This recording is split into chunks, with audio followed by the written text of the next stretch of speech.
आप अगर 25,000, 50,000 या लाख रुपए का कपड़ा मंगा रहे हैं, तो ऐसा नहीं कि आप उसमें 99 रुपीज़ वाली साड़ी मंगवा लें या 45 रुपए वाली साड़ी मंगवा लें, बिल्कुल भी नहीं बिकने वाली। कपड़े के अंदर माँगते सब हैं, आते हैं सब कुछ नया दिखाइए, कुछ नया दिखाइए, लेकिन बिकना वही लीक का लाख है।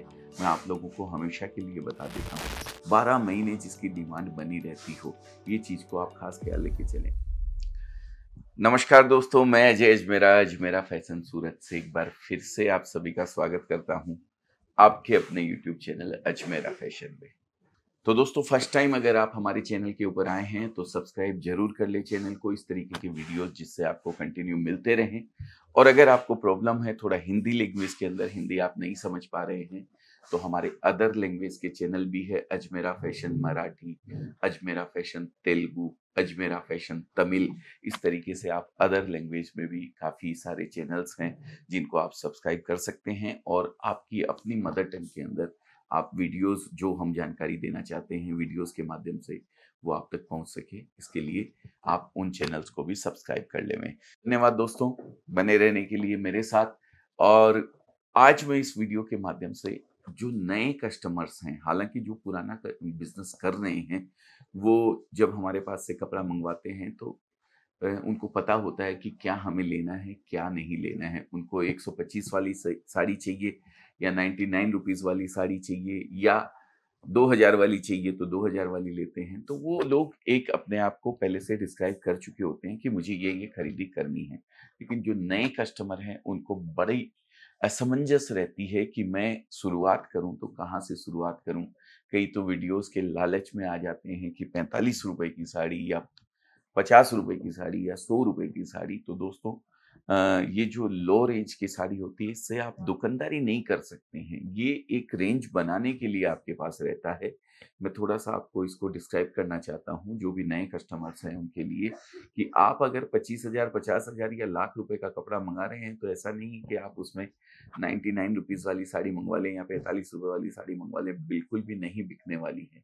इस तरीके से अगर आप करेंगे तो बिल्कुल आप सक्सेस नहीं हो पाएँगे बिज़नेस के अंदर। आपको थोड़ा-सा अपने आप को ये करना पड़ेगा कि भई 60% कपड़ा जो हमेशा बिकता है, 12 महीने बिकता है, वो कपड़ा आपको लेना पड़ेगा। अब बीच में बाकी 40% बचता है, तो 20% थोड़ा हेवी रेंज का लीजिए, 20% थोड़ा लो रेंज का लीजिए। खाली लो रेंज का भर लेने से आपका काम नहीं चलने वाला है।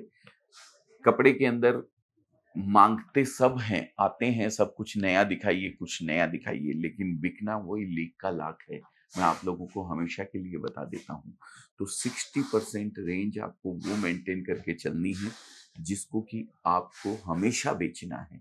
12 महीने जिसकी डिमांड बनी रहती हो, ये चीज़ को आप खास ख़्याल लेके चलें। अब इस चीज़ का कैसे आपको पता लगाना है, आप थोड़ा-सा अपने आजू-बाजू के जो दुकानदार हैं, जो ऑलरेडी शॉप करके बैठे हुए हैं, वहाँ पे थोड़ा सर्वे करेंगे, तो आपको इस चीज़ का आइडिया हो जाएगा। ये परचेज़ पॉइंट की मैं बातें कर रहा हूँ, जो आपको समझाने के लिए बहुत ही ज़रूरी है, क्योंकि काफ़ी लोग आते हैं और बोलते हैं, हमें सिर्फ़ लो रेंज का ही कपड़ा चाहिए, ऊँची रेंज का नहीं चाहिए। तो मैं उनसे पूछता हूँ कि भई क्या आप नई दुकान कर रहे हैं या ऑलरेडी आपकी शॉप है? अगर ऑलरेडी शॉप है, तो वो समझ के ही आता है कि मुझे यहाँ से 125 का लेना है या 150 का लेना है या 300 का लेना है या 500 का लेना है। लेकिन जो नई शॉप कर रहे हैं, वो खाली ये सोच के आ जाते हैं कि भई मैंने वीडियो देखा है 45 रुपए में साड़ी, 50 रुपए में साड़ी या 100 रुपए में साड़ी।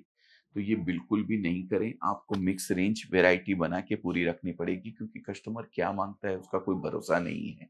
कस्टमर को लो रेंज की साड़ी भी साथ में दिखानी पड़ेगी, हेवी रेंज की भी दिखानी पड़ेगी, तब जाके हो सकता है वो मिडल रेंज वाली साड़ी आपसे ले लेवे। तो ये रेंज दिखाने के लिए होती है, रेंज रखने के लिए होती है। ये हो गई परचेज पॉइंट की बात। अब आप परचेज करते हैं, परचेज करने के बाद आता है सेल पॉइंट। तो छोटे कस्टमर जो हैं, जो 50,000 या लाख रुपए का कपड़ा लेते हैं, उन लोगों के लिए एक सबसे बड़ी एडवाइस मैं आपको देना चाहता हूँ। 50,000 रुपए का कपड़ा मान लीजिए आपने लिया है। 50,000 रुपए का कपड़ा लेने के बाद आपने 2 पार्सल करीब उसके अंदर बनते हैं। अब आप एकदम से ले जाके उन 2 पार्सल को बिल्कुल नहीं खोलिए। पहली चीज़ मैं आपको बता देता हूँ, एक-एक पार्सल को आप खोलिए, क्योंकि आपके पास अभी कस्टमर कम हैं। कस्टमर आपके पास ज़्यादा नहीं है, क्योंकि आप अभी नए हैं, तो आप किसको बुलाएंगे? आप अपने रिलेशन वालों को बुलाएंगे, आप अपनी सोसाइटी में अपने आजू बाजू जो लोग हैं उनको बुलाएंगे, उनको रेंज दिखाएंगे। तो आपने एक पार्सल उनको दिखा दिया है, अब वो 15 दिन बाद या महीने भर बाद जब वापस लौट के आता है, तो उसको अगर वही एक पार्सल जो पहले से रेंज खुली हुई है वही अगर आप दिखाने जाएंगे, तो वो बोलेगा ये तो मैंने देख लिया था, वही पुराना माल है। तो इसके लिए आपको एक पार्सल आज खोल लिया है तो दूसरा पार्सल कुछ दिन बाद में खोलना चाहिए, या फिर आपको उसके अंदर रेगुलर अपडेट करते रहना पड़ेगा। रेगुलर उसमें नया मंगा मंगा के थोड़ा रखते रहना पड़ेगा। बड़े कस्टमर हमेशा ऐसा ही करते हैं, रेगुलर माल मंगवाते रहते हैं, रोज नया कुछ ना कुछ ऐड करते रहते हैं, जिससे पुराना भी बिकता है और नया भी बिकता है। लेकिन आपने अगर कम अमाउंट लगा के बिजनेस किया है, 50,000 रुपए या लाख लाख रुपए लगा के बिजनेस किया है, तो आपके लिए रोज नया मंगाना पॉसिबल नहीं होता है। आप 15 दिन, 20 दिन, महीने भर बाद थोड़ा बिकता है तो फिर ऐड करके उसके अंदर और नया मंगवाएंगे तो फिर 7 दिन, 8 दिन, 10 दिन पहुंचने में लगेगा। तो इसके लिए आपको थोड़ा इस तरीके से करना चाहिए कि 2 पार्सल अगर आप लेते हैं या 4 पार्सल लेते हैं तो उसको 2-3 पार्ट में कपड़ा धीरे धीरे खोलें, जिससे कि कस्टमर आपके पास वापस घूम के आए तो उसको ये फील नहीं हो कि मैं जो पहली बार आके देख के गया था वही माल आपके पास अभी तक रखा हुआ है। और तीसरी चीज, एक परचेज से लेकर पॉइंट वापस मैं बताना चाहूंगा कि आपकी जो भी सीजन रहती है, जिस सीजन के लिए आप कपड़ा मंगवाना चाहते हैं, एग्जाम्पल के तौर पे अगर आप दीपावली के लिए कपड़ा मंगवाना चाहते हैं, तो दीपावली अगर मान लीजिए 15 तारीख की है, तो दीपावली के लिए कोई भी कपड़ा खरीदेगा तो 15 दिन पहले से खरीदना चालू करेगा। अब वो 15 दिन पहले तैयारी करेगा खरीदने की, तो वो 1 तारीख को आपके पास दीपावली की खरीदी करने के लिए आएगा। अब 1 तारीख को आपको कपड़ा दिखाने के लिए हमारे यहाँ से माल मंगवाने के लिए कम से कम 10 दिन बीच के गैप देने पड़ेंगे। 10 दिन वो गैप हो गया क्योंकि ट्रांसपोर्टिंग में समय लगता है, और उसके 10 दिन पहले आपको कपड़ा यहाँ से परचेज करना चाहिए। अब दीपावली की सीजन के टाइम पे कई बार ऐसा होता है कि दीपावली के 5 दिन पहले आके कपड़ा खरीदते हैं, 7 दिन पहले आके कपड़ा खरीदते हैं। तो जो बगल में है, जो बाई हैंड ले जा सकते हैं, उनके लिए ठीक है, व्यवस्था है, कोई बात नहीं है। लेकिन आप लोग हमेशा 1 महीने पहले से प्लानिंग करके रखें। जो भी सीज़न का कपड़ा आपको बेचना है, उसकी तैयारी 1 महीना पहले से प्लानिंग करेंगे, तो आपकी दुकानदारी अच्छी चलने की संभावना है। उम्मीद है कि बढ़िया से बढ़िया चलेगी। और टेस्ट का ज़रूर ख़ास ख़्याल रखें। दीपावली पे लोग यूज़ करने के लिए कपड़ा खरीदते हैं, अपने लिए कपड़ा खरीदते हैं, तो उस समय वो दाम नहीं देखता है, अच्छी से अच्छी चीज लेने का प्रयास करता है। यही मैं दूसरी सीजन की बात करता हूँ, लगन की सीजन होती है। लगन की सीजन में देने लेने के लिए कपड़ा ज्यादा बिकता है, तो उस सीजन में कपड़ा कंप्रोमाइज करके खरीदा जाता है।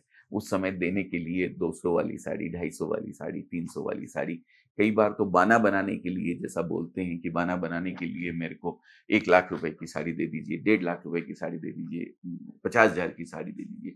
इस तरीके से भी कस्टमर चूज भी नहीं करता है, उसके अंदर दिमाग भी नहीं लगाता है कि 100 वाली 50 साड़ी दे दीजिए, 200 वाली 20 साड़ी दे दीजिए, 300 वाली 30 साड़ी दे दीजिए। इस तरीके से भी डिमांड करते हैं, क्योंकि उस समय साड़ी जो है देने लेने के लिए बिकती है। तो इन चीजों का थोड़ा सा आप ख्याल रखेंगे तो आपकी जो दुकानदारी है उसमें 4 चांद लगेंगे। और इसी तरीके की और भी जानकारी मैं आपको वीडियोस के माध्यम से हमेशा देते रहूंगा, और ऐसी ही जानकारी हमेशा रेगुलर आपको मिलती रहे, इसके लिए हमारे चैनल को सब्सक्राइब करने के लिए मैंने पहले ही आपको बोल दिया है। और आगे भी नई नई जानकारी लेके आते रहूंगा, और वो सबसे पहले आपको मिले इसके लिए बेल आइकन जरूर दबा दीजिएगा आप, और बने रहिए हमारे साथ कंटिन्यू। फिर किसी नए वीडियो में आपसे वापस मुलाकात होगी, किसी नए प्रोडक्ट के साथ मुलाकात होगी, किसी नए कपड़े से संबंधित, टेक्सटाइल से संबंधित जो बिजनेस करना चाहते हैं उन लोगों के लिए कोई ना कोई जानकारी जरूर होगी। आपका दिन शुभ हो, मंगल हो। ऐसी मंगल कामना के साथ इस वीडियो को यहीं विराम देते हैं। तब तक के लिए जय हिंद, जय भारत।